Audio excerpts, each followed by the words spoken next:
Welcome to Timely Word. So let's talk about net worth for a second.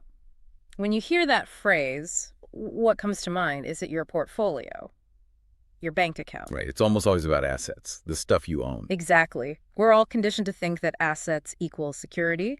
But today we're going to dive into something that just, well, it completely shatters that idea. It's this radical concept that true wealth, your real net worth, isn't what you own. It's about who goes with you. And that chase for milk and honey, for the results without the right who, it can leave you feeling completely burnt out and empty. No, it's a liability. You're chasing presence without the presence. Let's jump right into that because Exodus 33 paints this picture perfectly.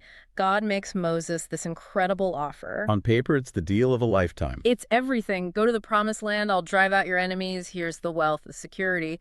But there's this massive catch hidden in verse 3. And that catch is the ultimate test. God says, I will not go up in your midst. He's offering Moses the prize, but without the person. And Moses' reaction in verse 15, I mean, that's the whole key. He just says no. He refuses to move. He literally says, if your presence does not go with us, do not bring us up from here. He gets it. The real estate is worthless if the source isn't there. And the language he uses there is so specific, isn't it? It's critical. The Hebrew word for presence in Exodus 33:14 is panim. Panim. Yeah, panim. And it literally means face. He's not asking for some vague spiritual atmosphere. Wow, so he's negotiating for face-to-face access. That's the real net worth in God. It's proximity, not property.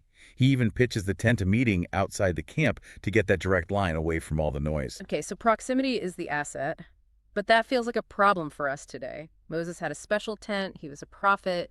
How does the average person get that face-to-face access? Right, and that's where the book of Job becomes such an important bridge. We all focus on his suffering, but the real turning point, the thing that unlocks his restoration, is all about his perception. You're talking about Job 42:5. Exactly. Job says, I had heard of you by the hearing of the ear, but now my eye has seen you. It's like a switch flips in his brain, almost like a spiritual neuroplasticity. That's a great way to put it. He stops operating on theory and rumors about God and shifts into experiential vision. He sees. And the timeline is crucial here. The restoration, all those sheep and camels, the blessings, that all happens after this internal shift. It only materializes after he sees the face, the panim. It implies his blindness was the bottleneck holding back the assets. So hearing isn't enough. Seeing is the prerequisite for the inheritance. But again, that was Job's unique revelation. We need a mechanism, something that secures this access for everyone. And that brings us to Mark 14. This is the solution. You have this incredibly tense scene. A woman comes and pours this wildly expensive ointment on Jesus. And the disciples just lose it. They're freaking out. They're doing the math in their heads. 300 denarii, a full year's wages for a laborer. They call it waste. Because they're still thinking like accountants. They see value leaving the jar. But Jesus, he pivots the entire conversation to a different kind of value system. He does. Just a few verses later, at the Last Supper, he introduces the game changer. Mark 14:24, the blood of the covenant. This is it, the ultimate financial breakthrough. It is. In the ancient world, a covenant is the most binding contract you can make. When Jesus signs that contract with his blood, he is handing over the deed to the entire inheritance. So the blood of the covenant guarantees that the Panim, the face of God, is no longer just for Moses or Job. It's now available to the many.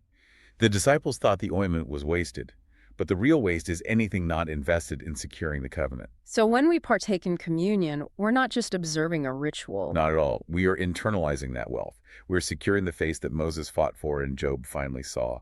The covenant is the access pass. It moves you from just being an observer to being a partaker.